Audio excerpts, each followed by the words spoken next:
The Digital Commons of Cascadia, Networks, Rights, and Sovereignty in the Information Age. Introduction. The net as the lifeblood of liberty.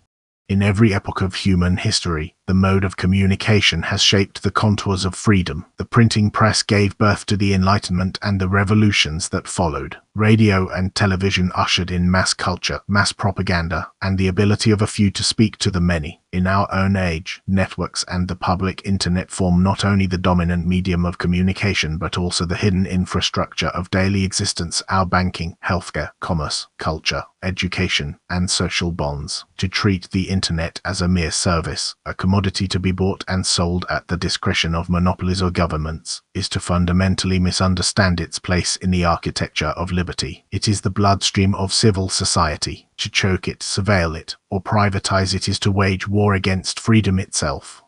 The Cascadian experiment, as laid out in the draft constitution of Cascadia and sovereign persons, reimagines the digital world as a commons, inseparable from natural rights. It does not treat connectivity as a luxury nor privacy as a conditional privilege granted by the state. Instead, it elevates them to the same plane as life, liberty, property, and self-defense. Just as arms rights in Cascadia guarantee not only the ability to resist tyranny but also the duty to maintain a free society, digital rights guarantee the power of persons to speak, learn, assemble, and create without interference, censorship, or exploitation. This article will unpack the provisions of Cascadian constitutional law concerning networks and the public internet, situate them within a genealogy of resistance that includes Anonymous and the Pirate Party, and interpret them through the lens of syncretic progressive libertarianism. In doing so, it seeks to sell, not merely describe, the Cascadian vision, persuading the reader that digital liberty is not a secondary concern but the central battlefield upon which the 21st century struggle for self-determination will be fought. Rights of the people in the digital sphere. The Constitution of Cascadia begins with a radical assertion: all rights are inherent, inalienable, and not derived from government but from nature itself. Among these are the rights to privacy, conscience, and the peaceful pursuit of happiness. Cascadia extends this principle into the digital domain by explicitly declaring the infrastructure of networks to be open, accessible, and free from arbitrary control. Free access and public provision. Cascadian law mandates that all federal highways, public buildings, and rest stops must provide free access to the internet through cellular, Wi-Fi, radiant wireless, and satellite links. These are not mere amenities, but constitutional entitlements, akin to the right of way on a public road. To travel in Cascadia is to be connected without charge, without surveillance, and without corporate throttling. Power outlets, communications nodes, and mesh networks are to be furnished as universal infrastructure, treating access to information as essential as access to water. Privacy, security, and anonymity. Equally central is the right to secure and anonymous communication. All informational network systems must support open standards with forced perfect forward secrecy, encrypted DNS, TCP, and UDP, and randomized cascaded VPN tunnels. In practice, this means that every citizen's default mode of communication is shielded from surveillance, whether by governments or corporations. Cascadian law prohibits backdoors, bans covert data collection, and outlaws behavioral manipulation through algorithms. Anonymity, in this framework, is not the mark of the deviant but the shield of the sovereign person. Open standards and interoperability. Every wired and wireless network deployed by the government must conform to open, globally compatible standards, implemented as decentralized meshes with redundancy and failover. The aim is resilience, no single point of failure, no choke point of control. Citizens are guaranteed compatibility across devices, the ability to participate without purchasing proprietary systems, and the assurance that their government will never collude with corporate vendors to lock them out of their own digital commons. Stipulations for government in the digital realm.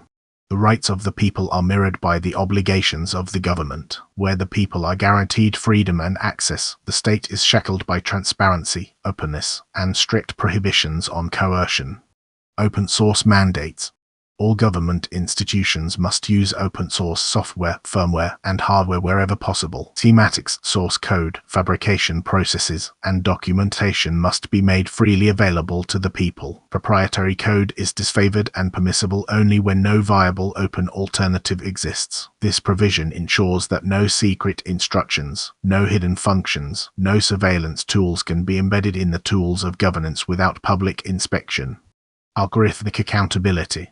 Cascadian governance explicitly embraces cybernetic feedback and algorithmic decision-making, but it places a constitutional firewall around such practices. All governance algorithms must be certified by independent councils as compliant with the non-aggression principle and individual sovereignty. They must be open source, auditable, forkable, and revocable by citizen referendum. This turns the typical model of black box governance on its head. Algorithms serve the people, not the reverse.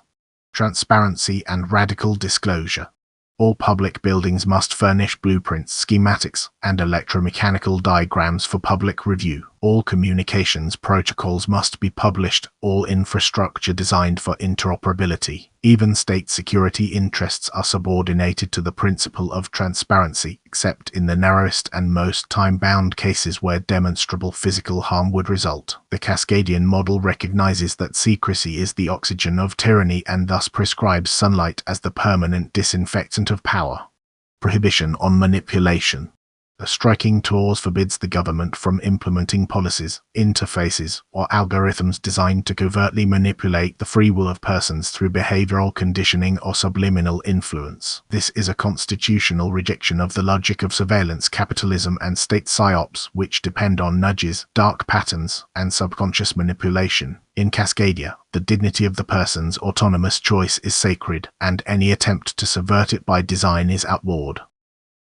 The purpose of Cascadian digital law. The overarching purpose of these provisions is clear: to secure liberty in the information age by preemptively outlawing the tools of digital tyranny. Cascadia does not wait for monopolies to form before regulating them. It denies their legitimacy at the outset. It does not wait for governments to abuse surveillance powers. It forbids their very creation. It does not wait for networks to fail under centralized stress. It designs redundancy and resilience into the infrastructure itself. This is law as architecture, a conscious shaping of the environment so that liberty is the default condition, not a rare exception. The Cascadian Internet is designed to resist censorship, resist collapse, and resist co-optation. It is a system built not for profit or control but for emancipation, collaboration, and innovation. Cascadia, Anonymous, and the Pirate Party. Cascadia's digital philosophy aligns with and extends the principles of two of the most influential movements of the 21st century, Anonymous and the Pirate Party. Anonymous, resistance through anonymity. Anonymous, the decentralized collective recognizable by the Guy Fawkes mask, emerged as a cultural force by waging asymmetric campaigns against censorship, corruption, and surveillance. Its ethos is rooted in the defense of anonymity, the rejection of hierarchy, and the belief that information must be free. Cascadia takes this ethos and enshrines it into law. The right to use cascaded VPNs, encrypted protocols, and mesh networks is not a hack or a loophole but a constitutionally guaranteed mode of being. In Cascadia, everyone is anonymous not as an act of subversion, but as a condition of citizenship.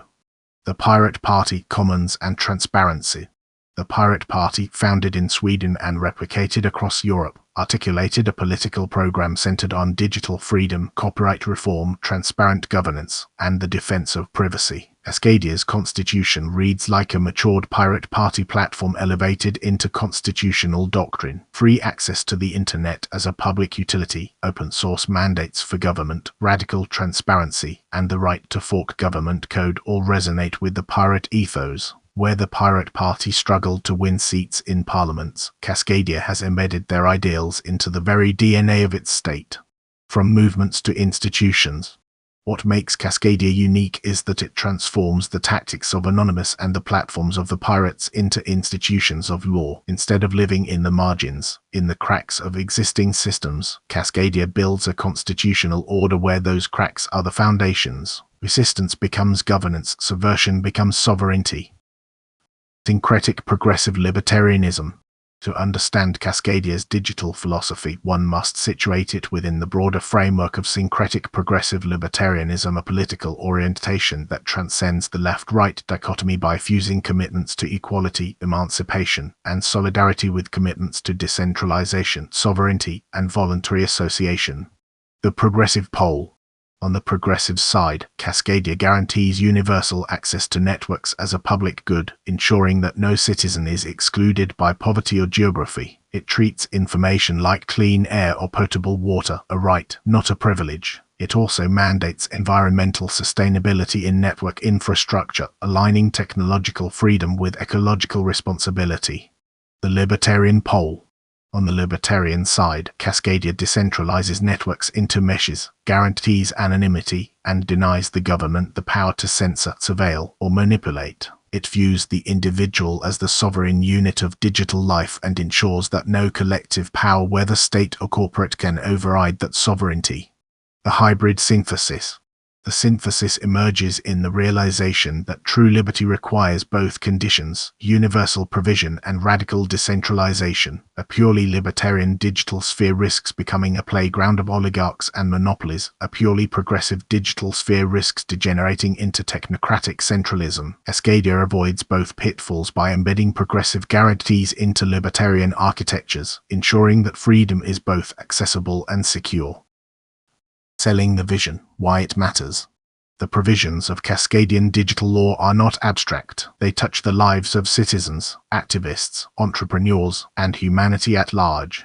For citizens, free, secure, and universal internet access means cheaper living costs, more opportunities for education, and protection against predatory surveillance capitalism. Citizens can communicate without fear of data exploitation, shop without being profiled, and participate in democracy without being manipulated.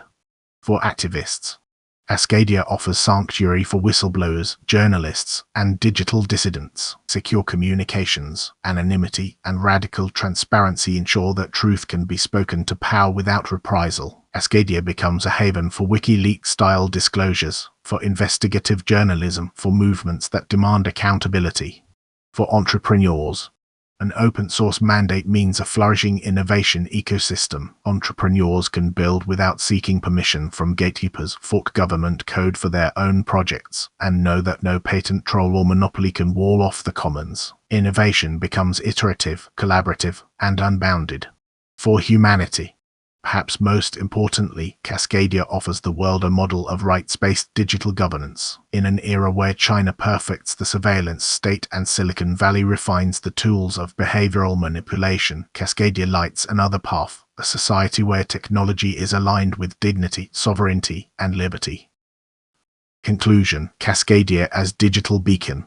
The struggle for liberty has always been fought on the terrain of communication. Today, that terrain is the internet. Cascadia understands this and acts accordingly, by embedding digital rights into its constitution, by mandating open standards, by guaranteeing anonymity, and by outlawing manipulation. Cascadia positions itself as the digital beacon of the 21st century.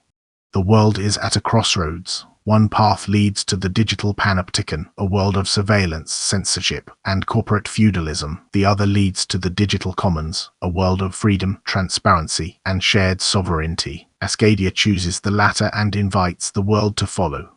This manifesto of Cascadia is simple. Our networks shall be free, our people shall be sovereign, and our digital future shall belong not to states or corporations but to persons. We are anonymous, we are pirates, we are Cascadians. And in our hands, the net shall never be shackled. Cascadia and the clippy movement, ownership, sovereignty, and the rise of pro-consumer liberty. Introduction: a convergence of currents. In the late summer of 2025, Louis Rossmann, renowned consumer advocate, right-to-repair activist, and fierce critic of corporate overreach, announced on YouTube the birth of what he termed the clippy movement. What began as a sardonic nod to a forgotten Microsoft paperclip mascot swiftly crystallized into something much larger, a rallying cry for individuals across the globe who have grown weary of being treated as renters of their own possessions, as data-harvested products rather than owners, as passive consumers shackled to corporations that behave more like digital landlords than producers of value.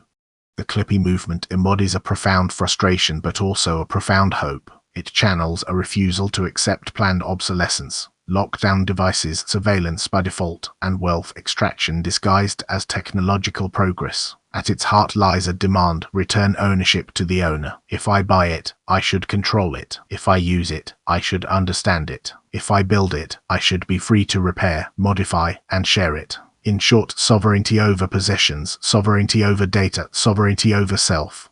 This ethos resonates far beyond consumer electronics or software licensing. It strikes at the very nerve center of modern society's dysfunctions: the capture of democratic institutions by corporate monopolies, the infantilization of citizens into users, and the corrosion of liberty under the pretense of convenience. It is no wonder, then, that the clippy movement finds natural kinship with the Pirate Party, with Anonymous, and most profoundly with Cascadia. The draft constitution of Cascadia and sovereign persons articulates an alternative order where ownership is real, privacy is inviolable, transparency is mandated, and technology is bent toward emancipation rather than exploitation. Cascadia does not merely support Clippy's call, it institutionalizes it. What the clippy movement demands in the marketplace and civil society, Cascadia engraves in its constitutional stone. Together they form complementary currents of a single tide: the defense of individual sovereignty in an era of corporate feudalism. This essay will trace the points of alignment between Clippy and Cascadia, situating both within a broader intellectual tradition of syncretic progressive libertarianism. It will highlight the social democratic dimensions of Cascadia that align with pro-consumerism, the libertarian safeguards against centralization, and the hybrid synthesis that makes this system unique. Finally, it will issue a call to camaraderie, urging Clippy adherents to see in Cascadia not only an ally but a model, a living constitution that realizes the values they fight for in fragmented arenas. The Clippy ethos: empowerment against extraction. Before linking Clippy to Cascadia, we must first articulate the full breadth of the Clippy ethos. The movement is more than a tech gripe, it is a social philosophy emerging from consumer frustration, technological disenfranchisement, and systemic disillusionment. 1. The right to repair and modify. The Clippy movement rejects corporate restrictions that prevent owners from repairing or modifying their devices. It opposes proprietary screws, DRM-protected parts, software locks, and artificial barriers to fixing what one owns. Rossmann's years of advocacy for repairability converge here. Ownership without repair is a lie. True ownership entails full stewardship, not corporate permission slips. 2. Anti-subscription serfdom. Clippy also resists the subscription model that has metastasized across industries. Cars now require monthly payments to unlock seat warmers. Software updates disable features unless one pays recurrent fees. Even tractors, once symbols of rugged independence, are shackled to licensing servers. Clippy says, enough. Ownership must mean freedom from perpetual rent-seeking. 3. Data sovereignty. The movement demands that data generated by individuals belongs to individuals. Corporate surveillance, whether through IoT devices, smartphones, or digital platforms, has turned human beings into raw material mined for advertising, control, and wealth extraction. Clippy insists that data sovereignty is as fundamental as property rights. 4. Anti-planned obsolescence. From smartphones that slow down after 2 years to printers that brick after a set number of pages, the engineered fragility of modern products serves one master: corporate profit. Clippy fights for durability, longevity, and sustainability. The logic is simple: planned obsolescence is theft disguised as innovation. 5. Democratic access to knowledge. Finally, Clippy aligns with the broader ethos of open knowledge. Schematics, service manuals, and source code should be accessible, not hidden behind paywalls or NDAs. Knowledge hoarding sustains power asymmetries. Knowledge sharing empowers users. In all these respects, the Clippy movement mirrors older struggles, from the free software movement to the Pirate Party's demands for transparent governance. But what is new is its cultural moment. Clippy arises at a time when digital disillusionment is mainstream, when even apolitical consumers feel cheated by corporations that mock the very idea of ownership. Cascadia's constitutional embodiment of Clippy. The resonance between Clippy's ethos and Cascadia's constitution is uncanny, as if the latter had anticipated the former. Cascadia embeds into law the very principles that Clippy agitates for in civil society. Ownership as sovereignty. Cascadian law treats ownership not as a corporate contract but as an extension of natural sovereignty. The Constitution explicitly mandates that all government technology must be open source, with hardware schematics, software code, and documentation freely accessible. This prevents the very knowledge hoarding that Clippy protests. If government itself cannot hide its designs, how could it justify enforcing such concealment in the private sector? Right to repair and free access to tools. Cascadia's provisions demand that hardware and software be maximally adaptable, upgradable, and repairable. Software-defined radios, programmable devices, and interoperable standards are constitutionally mandated. This is Clippy institutionalized: the right to repair, the right to tinker, the right to make one's tools serve one's own ends rather than corporate interests. Anti-monopoly and anti-extraction. The Constitution prohibits monopolization of networks by requiring decentralized, mesh-based infrastructure. It guarantees free access to public internet across highways, rest stops, and government facilities. This is the antithesis of subscription serfdom. Infrastructure is treated as a commons, accessible to all without toll booths. Cascadia thus dismantles the rent-seeking logic that Clippy denounces. Data sovereignty and privacy. Cascadian digital law insists upon forced forward secrecy, encrypted protocols, and anonymized VPN cascades. Backdoors are constitutionally prohibited. This is the ultimate realization of data sovereignty. Individuals own their data, control their communication, and enjoy anonymity as a default state. Clippy's cry against surveillance capitalism finds its constitutional echo here. Anti-obsolescence and sustainability. The Cascadian Constitution mandates sustainable, durable infrastructure from green energy to repairable networks. Products built under government direction must be repairable, modifiable, and durable, aligning with Clippy's war against planned obsolescence. Cascadia thus links consumer sovereignty with ecological responsibility. Ownership is sustainable stewardship. Social democracy and the Clippy-Cascadia connection. Though Clippy's rhetoric often emerges from a libertarian suspicion of corporate power, its underlying demands resonate with social democracy. Cascadia's constitution reveals why pro-consumer liberty and social democratic guarantees are not opposed but complementary. Universal access as a democratic right. Cascadia mandates free public internet, free power access, and free infrastructure in common spaces. This universal provision ensures that ownership and sovereignty are not reserved for the wealthy. Clippy's demand that ownership be real is meaningless if only the affluent can afford devices. Cascadia's social democracy ensures that everyone enters the digital commons as an equal participant. Protection against exploitation. Social democracy exists to restrain exploitation by powerful actors. In the industrial age, that meant unions and labor laws. In the digital age, it means right to repair laws, anti-surveillance protections, and open standards. Cascadia fulfills this role by outlawing corporate practices that strip ownership from individuals. Knowledge as a commons. Democracy depends on informed citizens. Cascadia ensures this by mandating open documentation, service manuals, and schematics. Just as libraries once democratized books, Cascadia democratizes technical knowledge. This is social democracy in the age of the circuit board. Syncretic progressive libertarianism. Cascadia's genius lies in synthesizing the libertarian ethos of Clippy with the progressive ethos of social democracy. This hybrid offers a path beyond sterile dichotomies. Libertarian safeguards.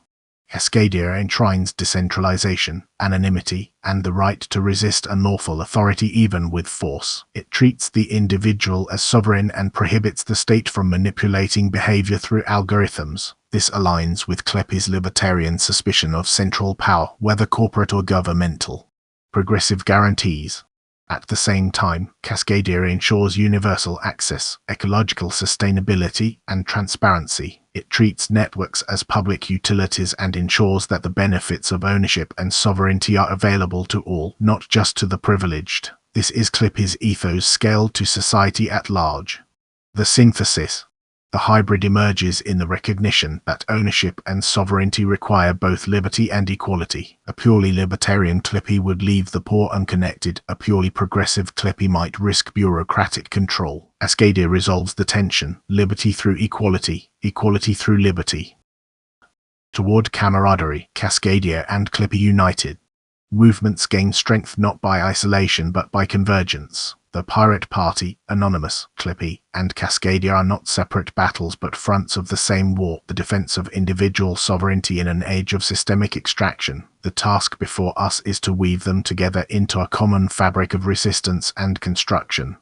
Clippy activists must see in Cascadia not merely a sympathetic ally but a constitutional home for their values. Cascadians must see in Clippy not merely a tech trend but a cultural wave that validates their constitutional commitments. Anonymous must see in both the continuation of their ethos of resistance. The Pirate Party must see in both the institutionalization of their demands.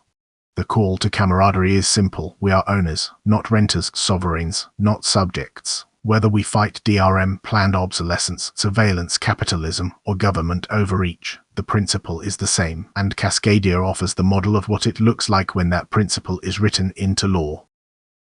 Conclusion: Cascadia as the model of ownership. The Clippy movement arose from frustration, the sense that ownership has become a corporate illusion. Cascadia offers the antidote: ownership as sovereignty, ownership as right, ownership as the bedrock of liberty. By embedding Clippy's demands into constitutional law, Cascadia becomes the model the world needs. We stand at a juncture. One path leads to further entrenchment of corporate feudalism, where consumers are perpetual renters of their own tools. The other leads to Cascadia, a society where ownership is real, repair is possible, privacy is sacred, and liberty is secured. Clippy has spoken. Cascadia answers. Together they form a single chorus. The future belongs to owners.